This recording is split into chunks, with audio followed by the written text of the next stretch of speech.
Pam Bondi wasn't new to pressure. She had spent years in the legal trenches, taking on some of the toughest cases in the country. But today felt different. As she stepped into the courtroom of Judge Howard Gates, a man infamous for his sharp tongue and unpredictable rulings, she knew this wasn't going to be an ordinary hearing.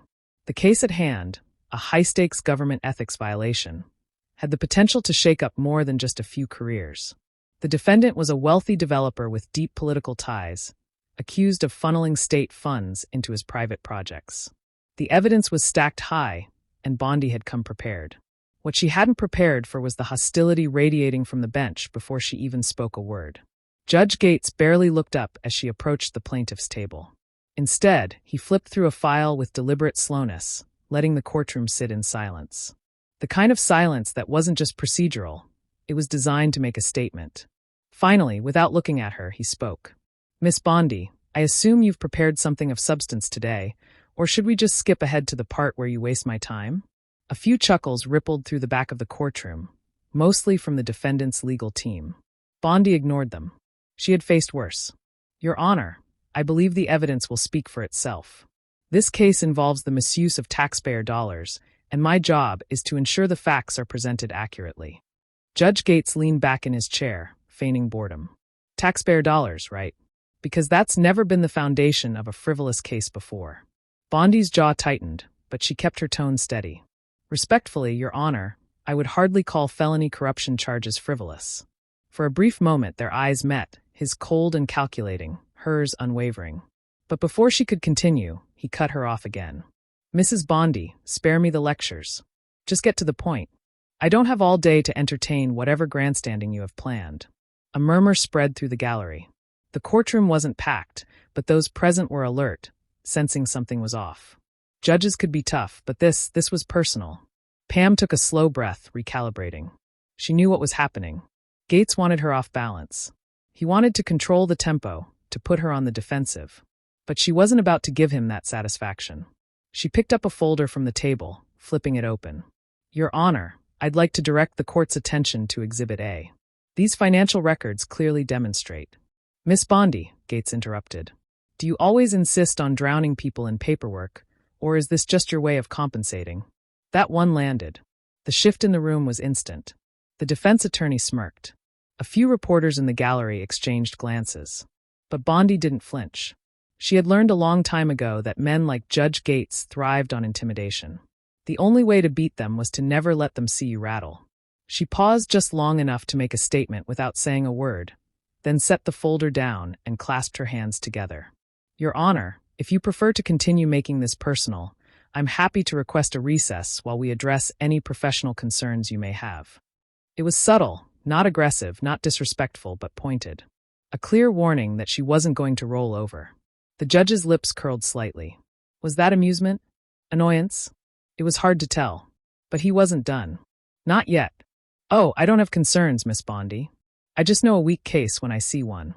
This time, the reaction wasn't just murmurs. A few gasps. Someone whispered something under their breath. This wasn't how a judge was supposed to conduct a hearing. Pam could feel the weight of the room shifting, eyes moving between her and Gates like a tennis match. But she wasn't going to engage in a shouting match.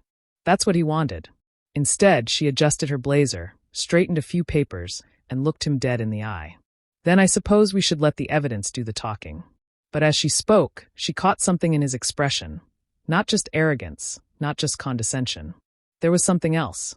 A flicker of something deeper, like a man who had a stake in the outcome of this case. And that's when she knew. This wasn't just about courtroom theatrics. Judge Gates wasn't just being combative for sport. He had something to hide. But what he didn't know, so did she. Pam Bondi had been in plenty of tense hearings before, but this was something else. Judge Gates wasn't just ruling from the bench. He was playing a game. A calculated, deliberate attempt to undermine her in front of the entire courtroom. But why? She could feel the weight of his stare as she moved through her arguments. Every word she spoke, he was waiting to pounce.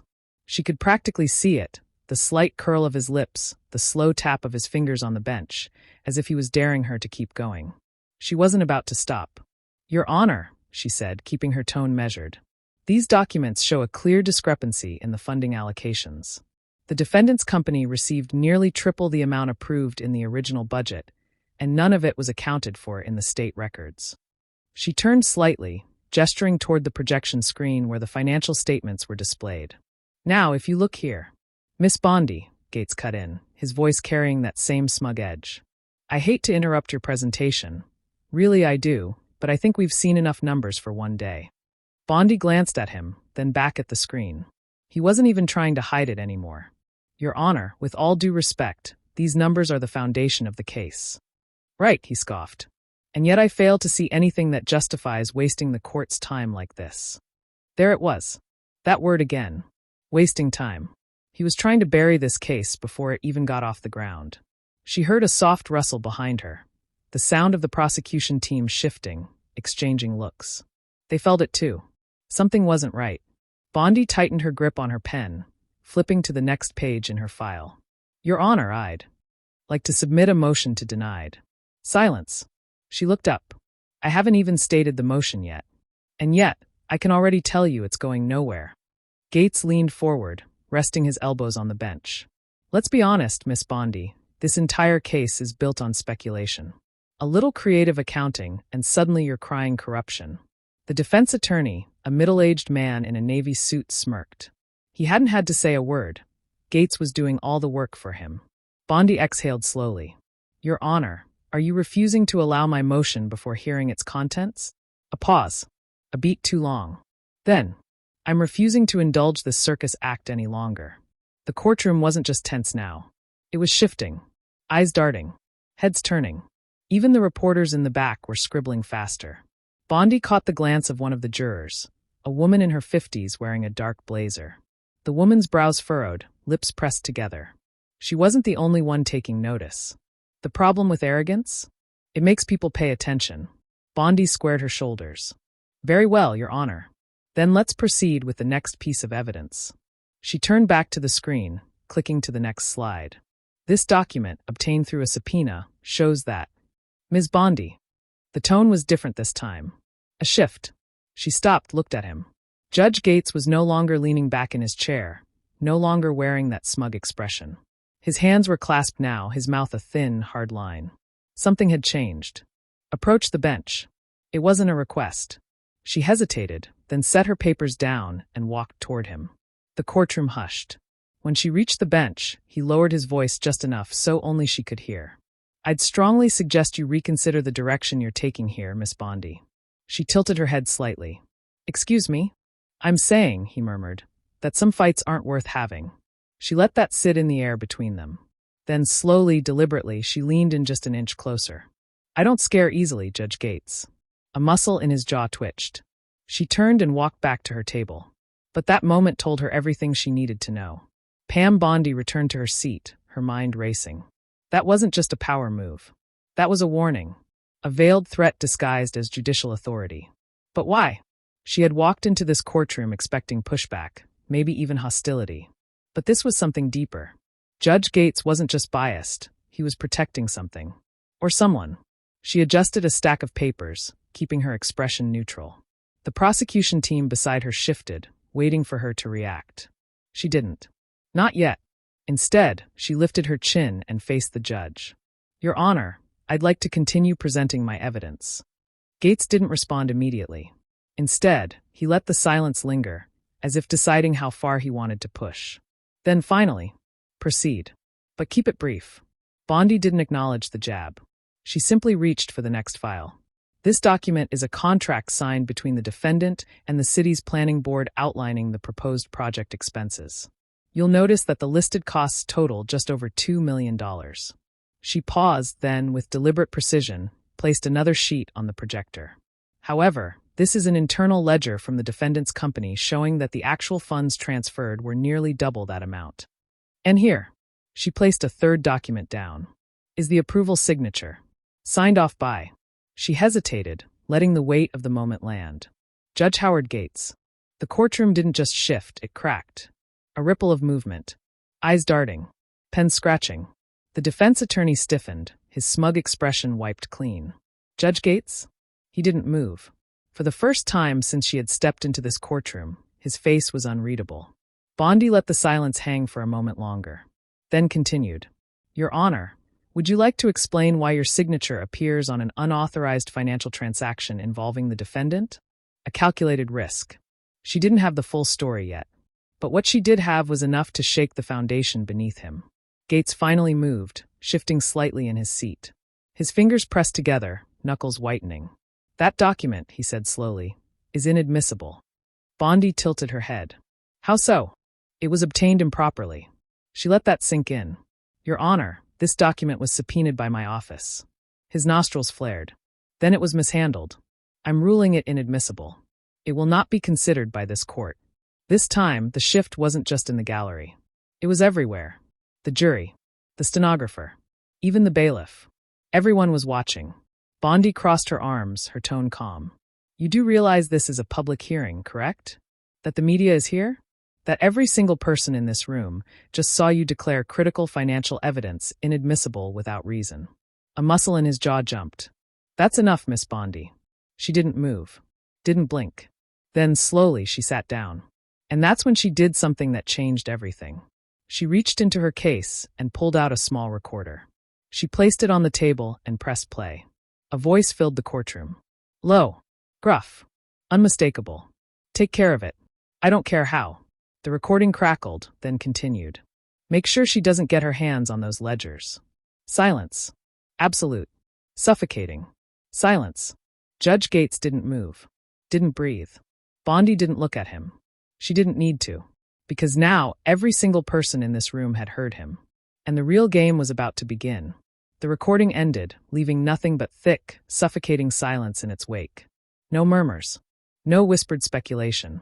Just a stunned, collective realization that Judge Howard Gates had just been caught.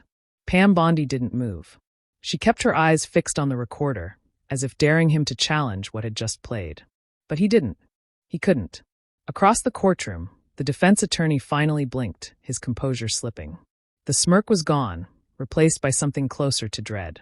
He glanced at his client, the wealthy developer whose empire had been built on backroom deals and political favors. The man looked pale. Judge Gates cleared his throat. Ms. Bondi, I don't know where you obtained that recording, but… That's not the question you should be asking, Your Honor, she interrupted, her voice unwavering. The real question is, who were you talking to? His fingers curled into fists. This is outrageous, he snapped. This entire hearing is descending into chaos. Because of your grandstanding? Chaos. Bondi repeated, her tone light, almost amused. I'd say this is clarity. Finally, we have some transparency in this courtroom. The tension hitched up another notch. Bondi let the moment breathe, let him sweat. Then she reached for another document and slid it across the table. Your Honor, this is a transcript of a wiretap, legally obtained during our investigation. She tapped the top of the page. It corroborates everything you just heard on that recording. Judge Gates stared at the page but didn't touch it. His chest rose and fell, his breathing suddenly louder. Bondi turned slightly, looking toward the bailiff. Officer Reynolds, would you kindly read the highlighted section aloud? The bailiff hesitated, then picked up the transcript.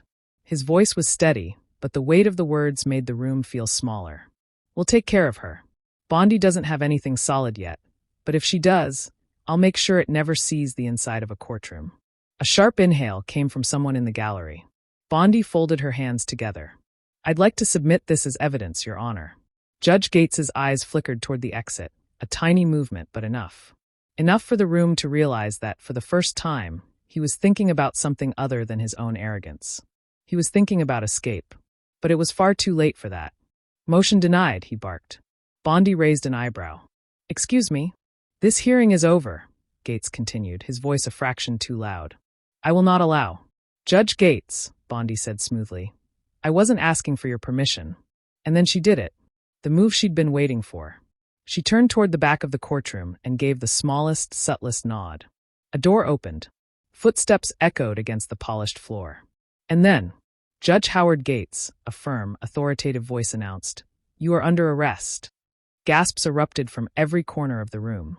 Reporters fumbled for their phones. Cameras clicked. The jury gaped. Even the defendant, the powerful man who had expected this trial to be nothing more than a formality, looked genuinely stunned. Judge Gates didn't turn. He didn't even speak. He just sat there, eyes fixed on a single point on his bench, as if he could make everything disappear if he just didn't move. But reality had already caught up with him. Pam Bondi remained seated as two uniformed officers flanked the judge. One reached into his pocket. The other pulled out a set of cuffs. "This is absurd," Gates muttered, though the fight had already drained from his voice. The officer didn't blink. "You have the right to remain silent." But for the first time in his career, Judge Howard Gates actually was. The sound of metal clicking shut was deafening. The cuffs locked around Judge Gates's wrists, sealing his fate in front of the very people he had spent years ruling over. The once commanding figure behind the bench now sat frozen, his expression a mask of disbelief. The courtroom had erupted into stunned murmurs, disbelief crackling through the air like electricity. Reporters scrambled to capture the moment, their hands moving furiously across their notepads. Even the jury, bound by their duty to remain impartial, couldn't hide their shock. Pam Bondi stayed seated, her face unreadable. This wasn't about gloating. This wasn't about revenge. This was about justice. Judge Gates finally found his voice. "You can't do this." His words came out low, almost a whisper, as if he himself didn't believe them. The officer holding his arm didn't flinch. "Sir, you are being taken into custody for obstruction of justice, conspiracy to commit fraud, and abuse of judicial power. You'll have your chance to speak with an attorney." Gates yanked against the cuffs, his face flushing. "This is a disgrace. I am the law in this courtroom." Bondi finally stood, straightening her blazer. "Not anymore." His head snapped toward her. For the first time, the arrogance had been replaced by something else. Something closer to fear. The officers pulled him to his feet, but he resisted. "This is political. This is." Bondi shook her head. "This is accountability." The room went dead silent again. A lifetime of unchecked power, gone in an instant. Gates's face twisted, his jaw clenching as he turned to the gallery. His eyes darted from face to face, searching for an ally. Someone who would stand up and declare this a mistake. But no one moved. Because it wasn't a mistake. A few feet away, the defense attorney had gone ghost white. The developer, the man who had thought his influence could shield him, wasn't faring much better. His fingers gripped the edge of the table, his breathing shallow. Bondi let her eyes linger on him for just a second before turning back to the judge. "Your Honor," she said, her voice calm measured. "If you have anything to say, I'd suggest you save it for your arraignment." Gates's mouth opened, then shut, because there was nothing left to say. The officers began escorting him toward the side exit. But before they could reach the door, "Wait! Wait!" His chair scraped against the floor as he shot up, eyes darting between Gates and Bondi. "This is getting out of hand. We can work something out." Bondi turned, arching an eyebrow. "Work something out?" The man swallowed, visibly unraveling. I mean, there's no need for this kind of public spectacle. Let's be reasonable." Bondi studied him for a moment. Then she took a step forward. "You seem nervous, Mr. Lawson." His mouth opened, but no words came. She tilted her head. "Why would that be?" He shook his head, forcing a laugh. "Nervous? No. This is insane. You don't seriously believe Gates is guilty, do you?" Bondi let the question hang in the air before speaking. "Do you?" Silence.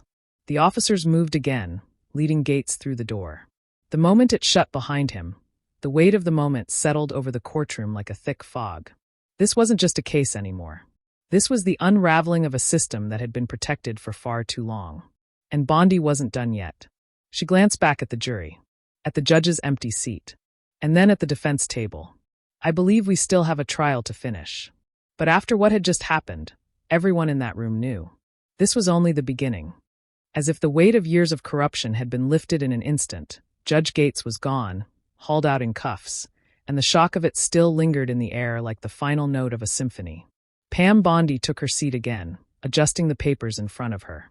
The trial wasn't over, not yet, but the biggest obstacle had just been removed. She turned her attention back to the defense table. The developer, Charles Lawson, had gone eerily quiet. His usual smugness had been replaced by something colder, more calculating. He was still trying to assess how much damage had been done, how much of his safety net had just been ripped away. Bondi could see the wheels turning in his head. Without Gates on the bench, his legal team would have to argue the case on its own merits, and they had none. She leaned forward slightly. "Mr. Lawson, would you like to continue with today's proceedings, or would you prefer to discuss a plea?" His jaw clenched. This is a witch hunt. Bondi gave a small smile. No, Mr. Lawson. This is justice. He scoffed, shaking his head. You think one corrupt judge changes anything? You think this means you win? Bondi didn't respond right away. Instead, she let the silence stretch, let the weight of the moment sink in. I think it means the system still works, she said finally. That no matter how powerful someone thinks they are, the truth will always catch up to them. Lawson exhaled sharply, but he had nothing left to say. The judge's seat remained empty, but it didn't matter. This case was no longer in his hands.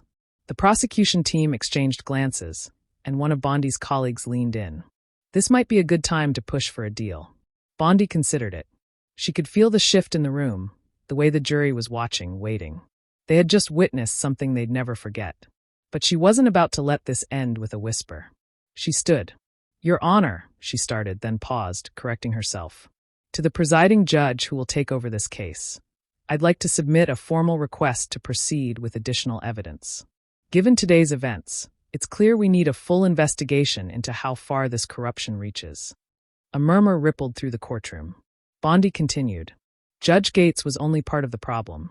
If my team could uncover this, it means there's more. More names. More people who thought they were untouchable. She turned to Lawson. So I'll ask you again. Do you want to talk? Lawson sat rigid, his fingers tapping against the table. He was weighing his options. Then finally he exhaled. If I do, I want protection. Bondi nodded slowly. Then you'd better start talking. The courtroom wasn't the same place it had been an hour ago. The balance of power had shifted. The walls that protected the powerful had started to crack. And Pam Bondi had just sent a message to everyone watching. No one is above the law. As the bailiff called for order and the trial prepared to move forward, the reporters in the back of the room rushed to get their stories out. This wasn't just another case. This was history. And it was only the beginning.